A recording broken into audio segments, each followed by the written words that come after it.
Max Verstappen is a robot that needs to be programmed to take an L. Even when he takes an L, he doesn't take an L. Even when he takes an L, he doesn't take an L.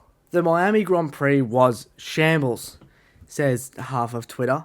We really can't agree on anything, can we? I think the Red Bull facility in Milton Keynes needs to be raided by the CIA or the FBI or both, because whatever's happening there is both highly illegal and an injustice to the people that are following the 9 other teams in the competition. With the information that they collect about this rocket ship, they could send half of humanity to the moon, half to Mars.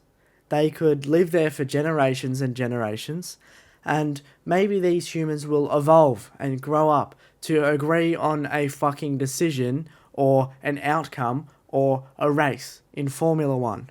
Here is my pros and cons list for Miami.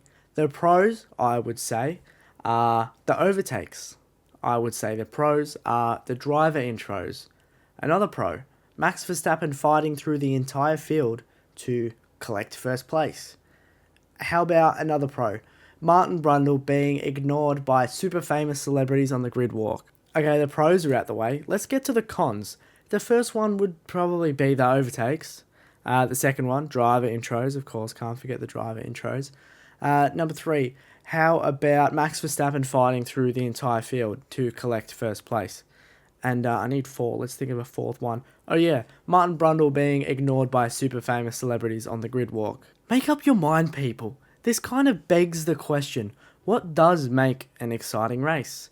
And I think it's exactly this. Dear David Croft, shout more. Sincerely, everyone. Well, except this guy, because we know we can't agree. Personally, I really enjoyed the weekend as a whole for Miami. I think it was fantastic. All the way from free practice 1 to having a choice on which Charles Leclerc crash we wanted to watch, all the way to the broadcasters showing us literal concrete. Maybe next year at the Miami Grand Prix, they might broadcast grass growing or paint drying. One thing I know they won't be broadcasting, though, are like real waves with like real water. I know what makes an exciting race, and we found this out in Baku. People love when people nearly die. Last week in Baku, a bunch of pit lane people nearly got steamrolled by Esteban Ocon. And I think if that happened this week, it would have made the race so much. It actually happened. It nearly happened. It nearly happened again. I have a rant if you'll entertain this. So, May 7th, yesterday, 2023, location right here. I spent from 1 p.m. until 4:30 p.m. making these silly little graphics for my live stream. Oh, there's a yellow flag. Let me press this button. Now there's a yellow flag on the screen. Oh, back to green flag racing. Let's show the green flags. It's now a VSC, upgraded to a safety car. Oh no, red flag. You get the gist. I made so many graphics, and for what? There wasn't that. When has this ever happened? There wasn't a single flag other than green. It was 57 laps of green flag racing. Ferrari dropped their pit boards onto the start-finish straight, and it wasn't a yellow. I wasted so much of my time. Not one incident caused a yellow. We saw De Vries, of course, go into the back of Lando Norris. No damage, no nothing. Off scot-free. No graphics for my stream. How selfish. Honestly, there were some mega overtakes though, and it would have been nice for the standard spectator to be shown them on the broadcast. Some people are saying that I'm quite sick for enjoying this Lewis Hamilton overtake on Charles Leclerc, and to that I say, call me a fucking ambulance, because I think I'm having a heart failure.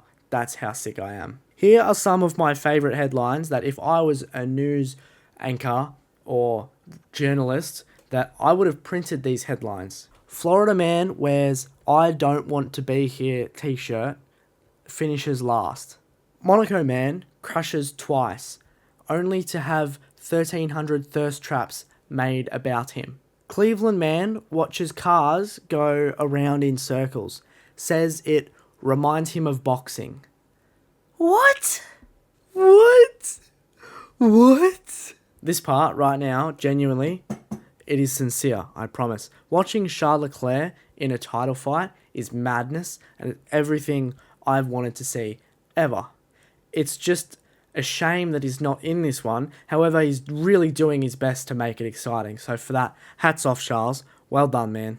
I feel like I've been really negative up until this point. So let's switch it up a little bit. It took 4 laps for Logan Sargent to be 45 seconds behind P19. But shout out to him. He only finished, 11 seconds behind 19th to finish the race. So well done, Florida man. I don't think Alonso's biggest Alonso moment was Alonso getting on the podium. I think Alonso's biggest Alonso moment was him looking up at the big screen to watch his teammate overtake whoever the fuck into turn 1 and then thank him over the team radio. I went karting a few weeks ago and these things get up to 50 kilometers an hour. I was probably going 30 at this stage and I looked up at the big screen and I couldn't see my name or time in first place. So how he does that at 300 plus kilometers an hour, he said it was a slow section. How he does that at 100 kilometers an hour is beyond me. I kind of have some concerns about McLaren. They're not yet distressing, however they are concerning. First, they washed Alonso and look at where he is now. Then they washed Ricciardo. Look at where he used to be. They are currently washing Lando. Look at where he could be.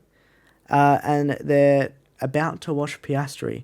And look at where he could have gone. The battle between Leclerc and Magnussen was chef's kiss. It was fantastic. But on God, Ferrari, you cannot be happy with battling Haas. You can't be happy with overtaking him into turn 17 and then losing the position again by turn 1. It should have been a Williams or an Alfa Romeo or an Alpine. And all of this was over 1 point as well. 1 point in the championship. I wanted a Verstappen-Charles Leclerc battle. That's what I wanted. But Mum said we already have that at home. So now we have Magnussen versus Charles Leclerc. Before I go, shout out to Formula 1 on YouTube. How you managed to make this race into 8 minutes and 4 seconds worth of highlights is beyond me.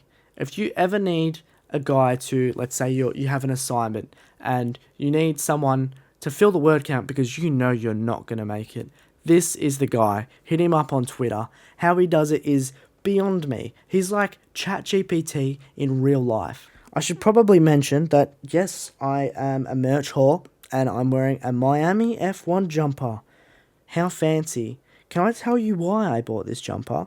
Because it was on clearance on the F1 store. I think I paid $40 for this thing. $40. I'm excited for Imola, however. I say this before every race weekend because I do get excited until after the race when there's 5 overtakes. No flags and you've just spent hours doing flags. But I am excited for Imola. Thank you guys for watching. I've been F1 Luke Sam and you guys are amazing. Stay safe.